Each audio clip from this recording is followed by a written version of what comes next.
बिस्मिल्लाहिर्रहमानिर्रहीम। अस्सलाम वालेकुम। मैं हूं एहसन खान और मेरे YouTube channel educator Ahsan Khan पे आपको खुशामदीद। आज की इस वीडियो में मैं आपको एजुकेटर जॉब वाले से आपसे डिस्कस करूंगा। इसके बाद आते हैं कि पहले जो जॉब्स अनाउंस होती थी वो एनटीएस के थ्रू एडवर्टाइजमेंट आती थी और टेस्ट जो कंडक्ट किया जाता था वो एनटीएस ही करता था। लेकिन अब जो एडवर्टाइजमेंट आएगी वो पीपीएससी के थ्रू आएगी और पीपीएससी के टेस्ट अटैम्प्ट करने के लिए आपको ज़्यादा तैयारी करनी पड़ेगी, क्योंकि एनटीएस और पीपीएससी में काफ़ी डिफरेंस है। इसके लिए आपको अच्छी तैयारी करनी पड़ेगी, अच्छे से अपने कॉन्सेप्ट्स क्लियर करने होंगे और आपने बेहतरीन प्रैक्टिस करनी होगी ताकि आप इजीली अपना टेस्ट पास कर सकें, इंटरव्यू क्लियर कर सकें और आपकी रिक्रूटमेंट हो सके। तो यहाँ पे मैं सबसे पहले आपसे डिस्कस करूँगा एलिजिबिलिटी क्राइटेरिया, फिर उसके बाद हम डिस्कस करेंगे सिलेबस और फिर प्रिपरेशन प्लान पे बात होगी। तो एलिजिबिलिटी क्राइटेरिया यहाँ पे मैं आपसे शेयर करना चाहता हूँ कि जितने भी मैं इससे पहले आपसे डिस्कस करना चाहता हूँ कि मेरी जितनी भी वीडियोस होंगी वो कंप्यूटर साइंस के कैंडिडेट्स के लिए होंगी और कंप्यूटर साइंस की दो तरह की पोस्ट यहाँ पे अनाउंस होने वाली हैं, जिस तरह के SC secondary school senior elementary school educators और एसएसए सेकेंडरी स्कूल एजुकेटर्स। जो एससी की जॉब हैं वो बीपीएस 15 की है और एसएसए की बीपीएस 16 की है। इसके बाद जो क्वालिफ़िकेशन आपको रिक्वायर्ड है, आपने मास्टर डिग्री या ग्रेजुएशन कंप्यूटर साइंस में की है। और यहाँ पे कुछ टाइटल मैं आपसे शेयर करना चाहता हूँ, डिग्री टाइटल, जैसे कि MSc computer science, MCS MIT, MCS IT, master of science in IT, BS honours in computer science और IT, 16 ईयर एजुकेशन और एटलीस्ट सेकेंड डिवीजन होनी चाहिए। इसके अलावा कुछ ऐसे भी डिग्रीज़ हैं जो लोगों ने की हुई होती हैं और अगर उनको लगता है कि उनकी डिग्री कंप्यूटर साइंस के बराबर है तो उनको HEC से इक्विवेलेंट सर्टिफिकेट लेना होगा। इसके अलावा यहाँ पे एक और सर्टिफिकेट भी चल जाता है, जैसा कि QEDC का। अब HEC का जो सर्टिफिकेट है उसके लिए आपको ख़ुद से अप्लाई करना होगा कि हमें ये इक्विवेलेंसी सर्टिफिकेट रिक्वायर्ड है। उसका तरीक़ाकार ये होता है कि आपने HEC जाके किसी भी आप उनके ऑफिस में जाएं, चाहे वो इस्लामाबाद हो, लाहौर हो, पेशावर हो, जहाँ पे भी, तो वहाँ पे एक फॉर्म होता है, आई थिंक E1 या कुछ इस तरह से, अब एग्जैक्टली मुझे उसका नाम याद नहीं।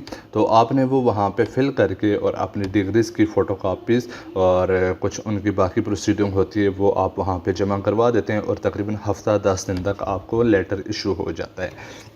इसके अलावा दूसरी बात आती है QEDC की।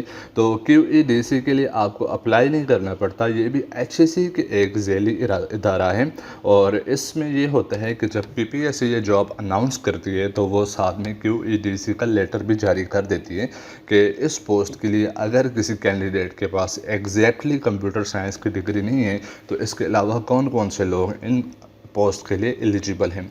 वो मैं आपसे एक एग्जांपल भी यहाँ पे शेयर कर देता हूँ। अब देखें, ये जो लास्ट टाइम लेक्चरर की जॉब्स आई थी 2020 में, तो उसमें जो उन्होंने अपनी एक लेटर या नोटिफिकेशन शेयर किया था, तो उसमें कंप्यूटर साइंस के जो लोग हैं वो BS कंप्यूटर साइंस या MCS या MSIT ये तो एलिजिबल थे ही, लेकिन उन्होंने कुछ और लोग भी शामिल किए, जैसे कि second class master degree in MSCS, यानी कि जो हमारे MS MPhil जिसको हम आमतौर पे कहते हैं, या 18 ईयर एजुकेशन, वो लोग भी एलिजिबल थे। फिर दूसरे नंबर पे MSc logic and computer science, MCS MIT और MSc टेलीकॉम, और ये जितने भी यहाँ पे टाइटल दिए हुए हैं ये सारे लोग उन पोस्ट के लिए एलिजिबल थे। फिर उसके बाद बात आती है प्रोफेशनल क्वालिफ़िकेशन के हवाले से। तो इसमें BEd का कोई भी प्रोग्राम आपने किया हो, चाहे वो 1.5 साल, 2.5 साल या 4 साल प्रोग्राम हो। इसके अलावा अगर आपने MAd या MS एजुकेशन किया हुआ है या ADE will be considered as a professional qualification. अब प्रोफेशनल क्वालिफ़िकेशन के हवाले से कुछ और इन्फॉर्मेशन मैं आपसे शेयर करना चाहता हूँ कि अगर अप्लाई करते वक्त आपके पास प्रोफेशनल क्वालिफ़िकेशन यानी कि BEd वगैरह नहीं है तो फिर भी आपको मसला नहीं होगा कि आप अप्लाई कर सकते हैं, आपकी सिलेक्शन हो सकती है। और इनिशियली जो आपकी जॉब स्टार्ट होती है वो 5 ईयर कॉन्ट्रैक्ट की बेस पे स्टार्ट होती है। तो आपने उस कॉन्ट्रैक्ट पीरियड के दौरान अपना BEd कंप्लीट करना होता है। फिर जब आपकी सर्विस तकरीबन 3 से 4 साल होती है तो आपको रेगुलराइज़ किया जाता है, आपकी सर्विस परमानेंट हो जाती है और फिर परमानेंट होते टाइम आपको BEd लाजमी तौर पर रिक्वायर्ड होता है। तो आप इस कॉन्ट्रैक्ट पीरियड के दौरान अपना BEd कर सकते हैं अगर अभी आपके पास BEd की डिग्री नहीं भी है। फिर उसके बाद बात आती है सिलेबस फॉर रिटन टेस्ट।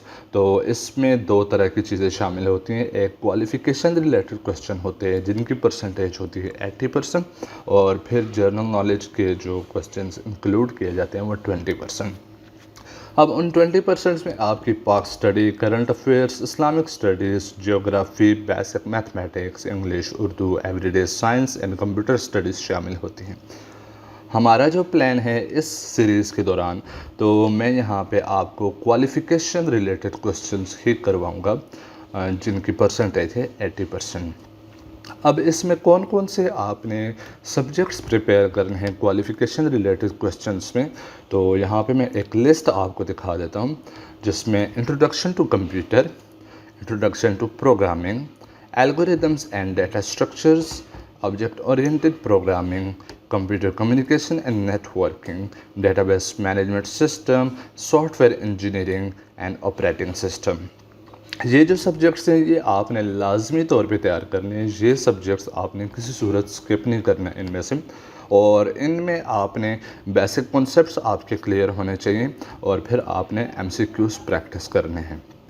इसके अलावा यहाँ पे एक और लिस्ट में आपसे शेयर करता हूँ, जैसे कि computer architecture, designs and analysis of algorithms, theory automata या ऑटोमेटा थ्योरी, और network security, wireless network, artificial intelligence.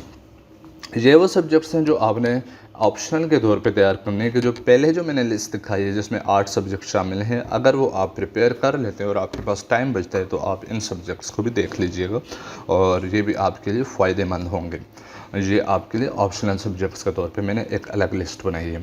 फिर इसके बाद एक और लिस्ट है जिसमें data mining, machine learning, cryptography.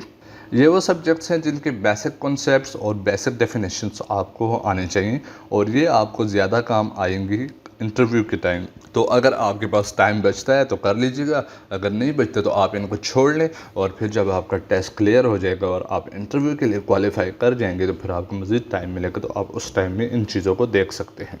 यहाँ पे जो मैं आपको प्रिपरेशन करवाऊँगा उसमें मैं आपको 2 चीज़ें प्रोवाइड करूँगा।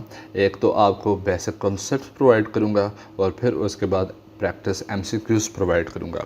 मेरी एक वीडियो जो होगी वो कंसेप्चुअल हुआ करेगी, और एक आपको जो वीडियो मैं प्रोवाइड किया करूँगा उसमें आपको प्रैक्टिस एमसीक्यूज़ दिए जाएंगे, और उनमें जो चीज़ें होंगी उसकी एक्सप्लेनेशन भी प्रोवाइड कीजिए। तो सबसे पहले मैंने जो सब्जेक्ट चूज़ किया इंट्रोडक्शन टू कंप्यूटर, इसके चूज़ करने की वजह यह है कि ये एक बेसिक सब्जेक्ट है, लेकिन मैंने इसको इस तरह से डिज़ाइन करना है कि आपके जो बाकी सब्जेक्ट्स हैं जो हमने पहले लिस्ट में डिस्कस किए हैं, तो उनकी बेसिक चीज़ें इसमें शामिल हो जाएंगी। तो वो कोर कॉन्सेप्ट्स का जब आपको बेसिक नॉलेज होगा और आप जब एडवांस लेवल पे जाएंगे तो आपको ज़्यादा मेहनत नहीं करनी पड़ेगी। तो इसकी जो आउटलाइन मैंने बनाई है वो लेक्चर इस तरह से होंगे, उनकी तरतीब कुछ ऐसे आपको मिलेगी कि basic of computer application software, system unit components, input and output devices, storage devices, operating system and utility programs, data communication and networking, programming languages के बाद आएगा database and information management system, data processing and information system, internet and world wide web, digital logic and design, security and copyrights. यहाँ तक हमारे जो पहली series होगी उसमें ये चीज़ शामिल होगी। उसके बाद हम बाकी जो लिस्ट मैंने आपको प्रोवाइड किए 1 बाय 1 इनको हम प्रैक्टिस करते जाएंगे, जिसमें आपको कॉन्सेप्ट्स और उनके प्रैक्टिस एमसीक्यूज़ मिलते रहेंगे। तो अगर आप इन चीज़ों के लिए इंटरेस्टेड हैं और मेरे साथ आप अपने एजुकेटर जॉब की प्रिपरेशन करना चाहते हैं तो मेरे चैनल को सब्सक्राइब करके बेल आइकन पर क्लिक करें ताकि आपको हर वीडियो की नोटिफिकेशन मिलती रहे। Thank you for watching.